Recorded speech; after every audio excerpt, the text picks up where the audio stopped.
Olá, Shalom. Aqui é o pastor Rui Nascimento que está falando com você e eu estou colocando este vídeo para trazer um pensamento sobre a conversão, o enxerto dos gentios na oliveira. O que é, como é, o que foi, como foi, quando foi e quando foi profetizado. E essa reflexão vai ser feita em cima do livro de Ruth. Vou trazer um estudo sobre o livro de Ruth, mas eu vou começar com uma palavra que Deus fala através do profeta Zacarias, algo que Deus fala com Zacarias. E Deus fala com Zacarias o seguinte, lá no capítulo 4, no versículo 6 de Zacarias, Deus fala o seguinte: então ele me disse, esta é a palavra do Senhor a Zorobabel, não por força, nem por poder, mas pelo meu espírito, diz o Senhor dos Exércitos. Não é o pastor Rui que diz, não é o pastor da sua igreja que diz, é o Senhor dos Exércitos que diz, não por força, nem por violência, nem por poder, mas é pelo meu espírito. Então, todas as coisas que acontecem na vida de alguém, de um crente de verdade, elas vêm pelo Espírito. Todas as coisas que acontecem na sua vida, elas vão vir pelo Espírito, mas há algumas condições. E essas condições nós vamos analisá-las e vê-las no livro de Ruth. Esse livro de Ruth é um livro surpreendente, é um livro fantástico. É, no meu entendimento, o livro mais profético de toda a Bíblia. Embora toda a Bíblia seja toda profética, você diria, pastor, então e Isaías? Todos os livros são proféticos, mas o livro de Ruth é muito pequeno. Ele é uma cartinha, não é, de 4 capítulos, mas que contém profecias tremendas, maravilhosas, fantásticas. É um livro com muitos recursos, traz muitos recursos para as nossas meditações e traz muita revelação para o nosso espírito. E não sei se você já alguma vez meditou bem sobre esse livro de Ruth ou não, mas eu lanço o desafio para você, me acompanha ao longo desses vídeos que eu vou fazer, não sei quantos vídeos vai dar, embora seja um livro pequeno, tem tanto conteúdo, mas tem tanta informação que não sei quantos vídeos vai dar. No entanto, vamos lá então analisar o que está escrito. Esse livro de Ruth, ele foi escrito 1300 anos, cerca de 1300 anos antes do Messias e Yeshua vir sobre a terra, antes de Jesus vir sobre a terra. E ele foi escrito depois do livro de Juízes, então foi num período muito complicado, muito conturbado, muito difícil para o povo de Israel. Nos dias em que os juízes julgavam, houve fome na terra, e um homem de Belém de Judá saiu a habitar no país de Moabe. Veja, aconteceu nos dias em que os juízes julgavam a terra. E o livro de Juízes termina de uma forma bem reveladora do pânico, daquilo que existia, daquilo que era. Aliás, esse livro de Juízes é talvez o livro mais sanguinário de toda a Bíblia. Talvez o livro mais complicado de toda a Bíblia em relação ao povo de Deus. Mas o último versículo do capítulo 21 de Juízes nos deixa claro porque esse homem saiu dali. Porque naqueles dias não havia rei em Israel, cada um fazia o que bem lhe parecia. Ora, não havia rei, não havia profeta, não havia sacerdotes, não havia liderança, não havia mais nada. Cada um fazia o que bem lhe parecia. E quando acontece isso, se instala o caos. Aí é a anarquia que nós temos visto ao longo da história da humanidade, quando se instala o caos, a anarquia, que não há liderança, temos visto o que é que dá. temos visto os países anarcas, os países sem liderança, o caos que tem sido nesses países. A liderança, por mais que ela pareça ruim, tem que haver sempre uma liderança, porque se não for assim, se instala o caos. Cada um faz o que bem lhe parece e o que bem acha. Então, esse homem saiu nos dias de Juízes, saiu da terra de Belém, de Judá, para habitar no país de Moabe. Ele, a sua mulher e os seus 2 filhos.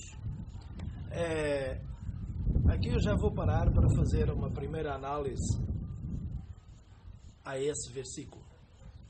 O homem saiu de Belém, de Judá. Quando você lê na sua Bíblia, qualquer Bíblia, você lê Belém de Judá, isso não representa nada para você. Saiu de uma cidade para habitar em outra, saiu para Moabe. Não é? Mas quando nós sabemos o significado das palavras e porquê elas estão lá, nós vamos entender que a mensagem não é uma história de um homem chamado Elimeleque, mas é uma mensagem de um homem que sai da casa do pão, porque Belém é Beit Lehem, em hebraico, que significa casa do pão. E quando se fala casa do pão, está-se falando da casa de Deus, da casa da palavra de Deus. E ele saiu para o país de Moab. Moab significa pecado. Então, porque Moab sabe que os moabitas vieram de Ló, do incesto que ele cometeu com as suas filhas, com uma das suas filhas. Por isso Moab significa pai, filho de um pai.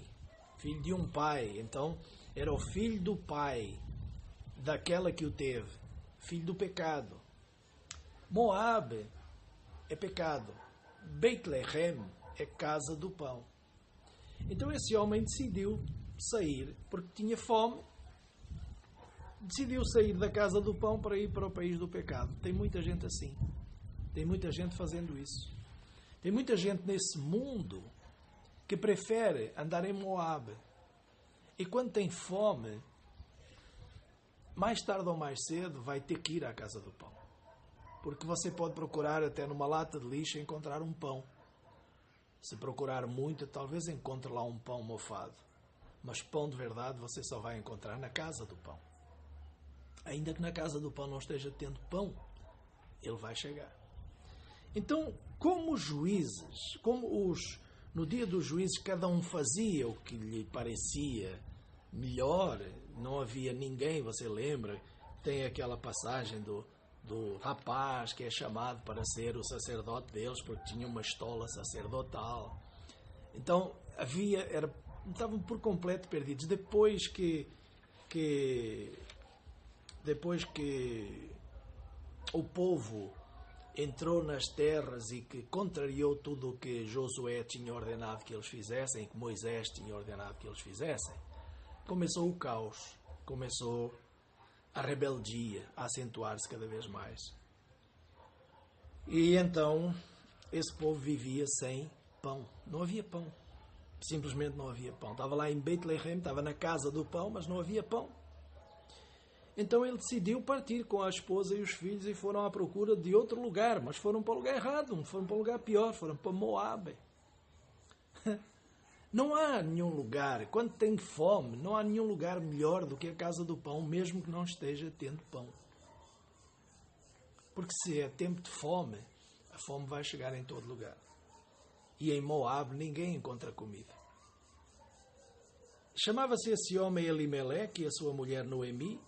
Os filhos se chamavam Malom e Quilion, efrateus, de Belém de Judá. Foram a Moab e ficaram ali. Os nomes na Bíblia têm um significado importantíssimo. Noemi significa amável. Elimeleque, meu Deus é rei. Elimelech. Em hebraico, Elimelech. Meu Deus é rei. Ou o nome do homem. Meu Deus é rei. Eu estou na casa do meu Deus, na casa do pão. Noemi, a minha esposa, significa amável. Eu tenho uma esposa amável. Agora, o nome dos filhos, misericórdia. Malom e Quilion. Malom e Quilion é horroroso porque esse Malom representa doença e Quilion representa definhamento. Então, tem filhos que nascem na casa do pão que os nomes deles já representam e tipificam a morte. Tem filhos para a morte e tem filhos para a vida. Mas enfim, você entendeu agora o significado desses nomes. Vamos avançar um pouco. Versículo 3 diz que Elimeleque morreu e ficou ela com os seus 2 filhos. E os 2 filhos se casaram com mulheres do pecado, mulheres moabitas. Mulheres das quais Deus tinha falado que não entrariam na casa dele moabitas por todas as gerações. Deus tinha falado, os moabitas não herdarão, não entrarão na minha casa. É interessante ressaltarmos isso, e Deus falou isso lá em Deuteronômio, no capítulo 23, depois se você quiser certificar-se lá, você vai lá e vê sobretudo no versículo 3, que lá Deus fala que os moabitas não herdarão, não entrarão no seu reino. O nome de uma era Orfa e o nome da outra era Ruth. Bom, então elas casaram-se e eles casaram-se e morreram também. No versículo 5 diz, morreram também os 2, ao fim de 10 anos. Quando já fazia quase 10 anos que moravam ali, morreram também os 2, Malom e Quilion. Ficando assim a mulher desamparada de seus 2 filhos e do seu marido.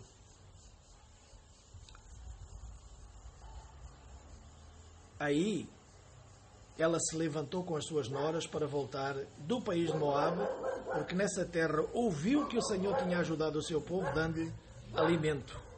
Então, saiu do lugar onde ela estava, ela e as suas 2 noras com ela, e, indo elas a caminho, para voltarem à terra de Judá, disse Noemi às suas noras, ide e voltai cada uma para a casa da sua mãe. Os cachorros estão nervosos. Estão o pessoal passando ali na frente. Isso é o que faz estar gravando na roça, né? Eu prefiro gravar assim ao ar livre, para vermos um pouquinho da natureza. E temos que aturar essa latição. Mas eles já vão se calar. Espero que não perturbe muito o nosso estudo. Então, acontece que é surpreendente que essa mulher não tenha voltado imediatamente para a terra dela quando morreu o marido. Por que ela não voltou? Porque naquele tempo, quem assumia o lar era o filho primogênito. Noemi era uma esposa submissa, ela era amável.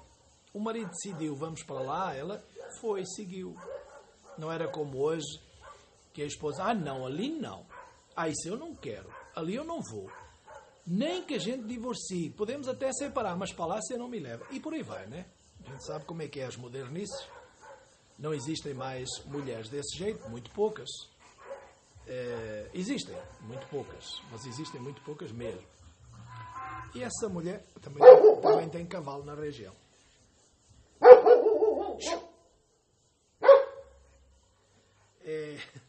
Esse estudo tem de tudo, né? Uma alegria. Só faltam os cachorrinhos aí começarem a latir, que tem filhotes aí também. Então, irmãos, essa mulher não voltou imediatamente após a morte do seu marido, porque ela ficou submissa ao filho mais velho. Era o filho mais velho que assumia o lar. Ele ocupava o lugar do pai como líder da casa. E o filho também não decidiu voltar para Judá, para Beit-Lehem, para a casa do pão. E também ficou lá e morreu. E o outro filho também ficou e também morreu. Mas Noemi era uma mulher de visão, era uma mulher de Deus. Noemi era uma mulher que conhecia Deus. Ela tinha o entendimento altíssimo. Ela tinha uma percepção espiritual. Ela ouviu dizer que lá tinha voltado a ter comida e ela falou, então é para lá que eu vou. É lá para aquela casa do pão que eu vou. E Noemi resolveu então voltar. E com ela voltaram as suas duas noras. Mas teve uma que ela convidou elas a não irem. Ela falou, não, vocês fiquem aí porque... Vamos ler essa passagem. O versículo 9 diz... O versículo 8 diz: Disse Noemi às suas noras: Ide, voltei para a casa de vossos pais, da vossa mãe, e o Senhor use convosco de benevolência, como vós o fizestes com os falecidos e comigo. O Senhor vos dê que acheis descanso, cada uma em casa de outro marido. Então ela as beijou, e elas levantaram a sua voz e choraram. E disse-lhes: disseram-lhes, certamente voltaremos contigo para o teu povo. Porém Noemi disse: Voltai, minhas filhas, por que irias comigo? Tenho eu por acaso ainda no ventre mais filhos para que vos sejam por maridos? Voltai, minhas filhas, ide-vos embora. Eu sou velha demais para ter marido, e ainda que eu dissesse tenho esperança, ou ainda que esta noite tivesse marido e ainda que tivesse filhos, esperá-los-íeis vós até que viessem a ser grandes? Permanecerias sem se casar por causa deles? Permanecerias sem se casar por causa deles? Não, minhas filhas, mais amargo me é a mim do que a vós mesmas, porque a mão do Senhor se descarregou contra mim. Pelo que levantaram a voz e voltaram a chorar. Então Orfa se despediu da sogra com um beijo, mas Ruth se apegou a ela. E disse Noemi: A tua cunhada voltou para o teu povo, para o seu povo e para os seus deuses. Volta também tu após a tua cunhada. Mas Ruth respondeu-lhe: Não insistas comigo, porque eu não te deixarei, e não me obrigues a não seguir-te. Aonde que tu fores, eu irei, e aonde quer que colocares os teus pés, ali eu estarei. O teu povo será o meu povo, o teu Deus será o meu Deus. Aonde quer que morreres, morrerei, e ali serei sepultada. Faça-me o Senhor o que bem lhe prouver, se outra coisa que não seja a morte me separar de ti. Vendo Noemi que de toda ela estava resolvida a ir com ela, deixou de lhe falar assim. Ai, Senhor, quantas coisas nós temos aqui. Nós temos duas cunhadas, temos duas noras. Uma Orfa, outra Noemi. Orfa significa pescoço, o que não tem nada a ver, talvez que era carne do pescoço, que era dura de roer, não sei. Mas o que eu quero dizer para você é que aqui nós vemos a verdadeira entrega. Noemi representa, tipifica nesse livro, nessa carta, o povo judeu. Noemi, ela é representante do povo judeu. E Ruth é representante dos gentios, daquele povo que tinha sido amaldiçoado por Deus. E não há ninguém, não haveria ninguém nunca na face da terra que pudesse contrariar uma palavra que Deus tinha lançado de maldição sobre alguém. Não há ninguém sobre a face da terra poderia fazer com que Ruth caminhasse com Noemi para voltar e entrar na casa do pão. Ela não podia entrar na casa do pão porque esse povo moabita tinha sido amaldiçoado por Deus. É por isso que não é por força nem por poder, mas pelo meu Espírito, diz o Senhor. Porque o salmista diz que o Senhor é quem sonda os corações. Ele é que esquadrinha os corações e Ele é que sabe o desejo de cada um. E Ruth olhou para a sua sogra e se apegou a ela. E a questão, irmãos, passa por uma questão espiritual. Tudo é espiritual. Repare que Noemi disse para Ruth: olha, segue a tua cunhada. Ela voltou para o seu povo e para os seus deuses. Isso é que faz a diferença. Aqui é que está a diferença entre Orfa e Noemi e Ruth.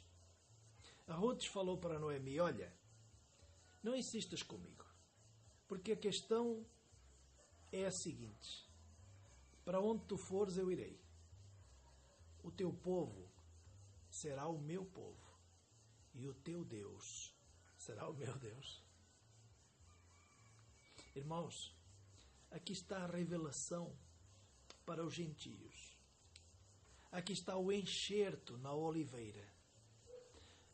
Ruth não falou: eu vou chegar lá, vou ser bem-sucedida e próspera e vou mandar naquilo tudo. Eu vou levar os meus deuses, eu imponho as minhas tradições, eu levo os meus paganismos e seja como eu quiser, porque ninguém tem nada a ver com isso. Ruth disse: aonde tu fores eu vou. O teu povo será o meu povo e o teu Deus será o meu Deus. Isso fez toda a diferença na vida de Ruth e na sequência da descrição dessa carta. Isso fez toda a diferença. E isso é a maior profecia messiânica de todos os tempos. A maior profecia do enxerto dos gentios nos messiânicos, dos gentios na oliveira, dos gentios em Israel. Você que está ouvindo este vídeo e que tem sido evangélico ao longo dos anos, seguindo Lutero e Calvino e John Wesley e essa companhia toda, você está enganado, meu querido. Você precisa de voltar para Israel, amar o povo de Deus e dizer para Deus: o teu povo será o meu povo e tu, Senhor Deus, serás o meu Deus. E o único lugar onde está escrito sobre esse Deus é na Torá do povo de Israel. O único lugar onde estão todas as narrativas sobre a Torá, os ensinamentos, as instruções do povo de Israel se encontram aqui. E se você não andar dentro de tudo isto, você está dizendo para Deus que você não quer nada com o seu povo, nem com ele. Ruth não escolheu, ela não conhecia, ela não sabia, ela nunca tinha ido lá, ela não tinha visto, ela não sabia se lá tinha fome ou se tinha fartura, ela não sabia nada sobre aquele povo. Ela tinha visto apenas a sua sogra, o seu sogro, o seu marido, o seu cunhado. Você também não sabe nada sobre o povo de Israel? Você não sabe nada sobre o que se passa lá? Mas eu espero que você tenha visto como é que age Yeshua, o Messias de Israel, o judeu de Israel. Eu espero que, pelo comportamento que você tem visto no Messias Yeshua, você queira ser do povo dele e do Deus dele. Porque Yeshua tinha um Deus. Yeshua tinha um Deus. Ele não era Deus, embora, quando eu digo ele não era Deus, não digo que ele não era Deus, ele não era o Pai. Porque um filho de Deus é Deus. Em princípio, segundo o Salmo 82, versículo 6, lá está escrito que vós sois, eu disse, vós sois deuses, sois todos filhos do Altíssimo. Todavia morrereis como homens. Ora, vós sois deuses porque sois filhos do Altíssimo. E Yeshua era filho do Altíssimo, ele é Deus. Sim, um tipo de Deus. Mas ele não é, nunca foi, nem será o Pai. Ele tinha um Deus. Ele tinha um Deus. E nós vemos que se você quiser esse Deus do Senhor Yeshua, e eu não estou inventando nada, estou abrindo aqui para mostrar para você em João, no capítulo 20, versículo 17, disse-lhe Yeshua: não me detenhas, pois ainda não voltei ao Pai, mas vai ter com os meus irmãos e diz-lhes: eu volto para o meu Pai e vosso Pai, o meu Deus e vosso Deus. E Yeshua tinha um Deus. E quando você disser: Senhor Yeshua, eu quero o teu povo. O teu povo será o meu povo. E o teu Deus será o meu Deus. Então você será enxertado na oliveira. Quando você diz: Mas o teu povo, e Yeshua era judeu, era. Eu vou mostrar para você em João, no capítulo 4. A samaritana disse para Jesus no versículo 19: Senhor, vejo que és profeta. Nossos pais adoraram neste monte, mas vós, os judeus, dizeis que é em Jerusalém o lugar aonde se deverá adorar. Disse Yeshua: mulher, acredita no que eu vou te falar. Vem a hora em que nem neste monte nem em Jerusalém adorareis ao Pai. Vós, os samaritanos, adorais o que não conheceis. E ele disse: nós, os judeus, adoramos o que conhecemos, porque a salvação vem dos judeus. Então Yeshua, o próprio Yeshua disse: eu sou judeu. Quando você, que é Ruth, que está fora da Torá, fizer uma confissão e disser para Yeshua: Senhor, o teu povo é o meu povo, e o teu Deus é o meu Deus, e aonde quer que tu morras, eu morrerei, aonde quer que tu pousares, eu pousarei. No dia em que você tiver esse coração contrito e quebrantado e humilde, e disser para o Senhor Yeshua aquilo que Ruth disse para Noemi, você será então admitido no povo de Deus e passará a fazer parte dessa noiva do Cordeiro. Até lá, meu querido e minha querida, seja você quem for, você está fora. Tem que ser o Espírito de Deus a te convencer. Tem que ser o Espírito de Deus a te levar pelas Escrituras. E tem que ser a humildade e o amor à causa de Deus a te levar ao Filho para que o Pai seja o teu Deus. Ruth não se ensoberbeceu. Ela fez isso por amor. A sogra tinha-lhe dito tudo o que era necessário para ela ficar para trás. Ela tinha falado: eu não tenho mais como te dar um filho. Será que você vai ficar solteira? Será que você vai ficar agora viúva para o resto da vida? Solteira não, viúva para o resto da vida? Não, você pode casar, você está liberada, vai à procura de outro marido. Ela falou: não quero. Eu já vi suficientemente o que é que estes deuses por aqui fizeram comigo. Agora eu quero seguir a ti. Ainda que ela tinha perdido o marido e os filhos, ainda assim aquela nora queria segui-la, porque ela não levava em consideração aquilo que morreu ao redor dela, ela levava em consideração o caráter da sogra, que era amável. Era uma mulher amável. E ela disse, ela viu naquela sogra algo que ela não tinha visto antes. Assim como eu vi no meu Senhor Yeshua algo que eu nunca tinha visto.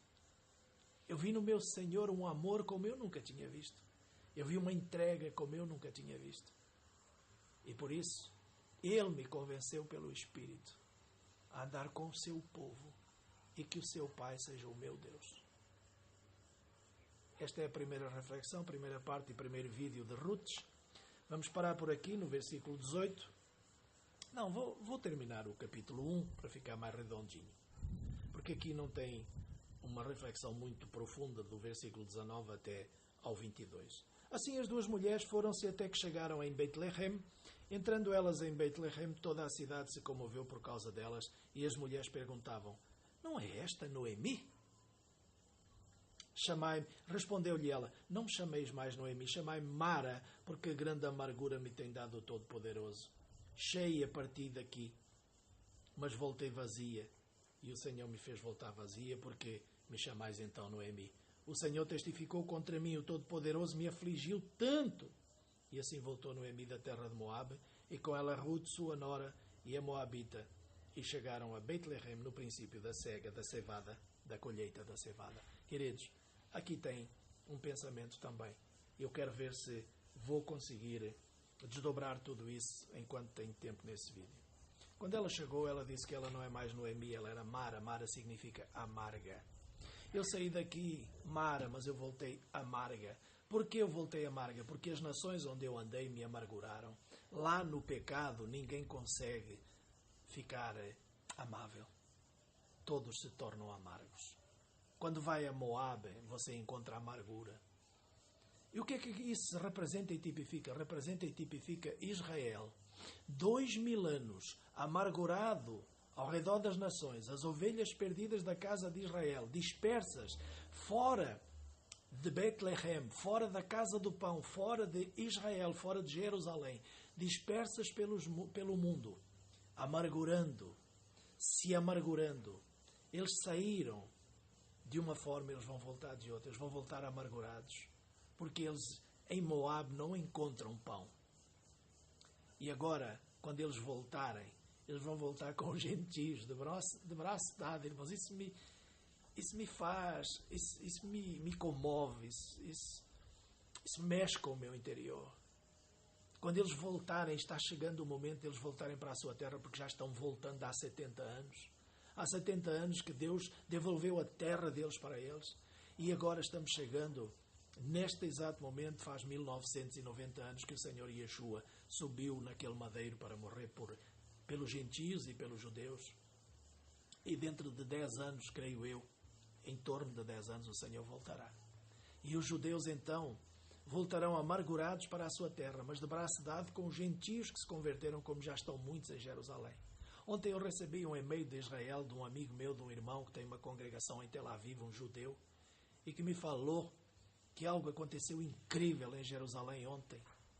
150 membros da congregação dele foram dispersos pelas ruas de Jerusalém, pregando o Evangelho,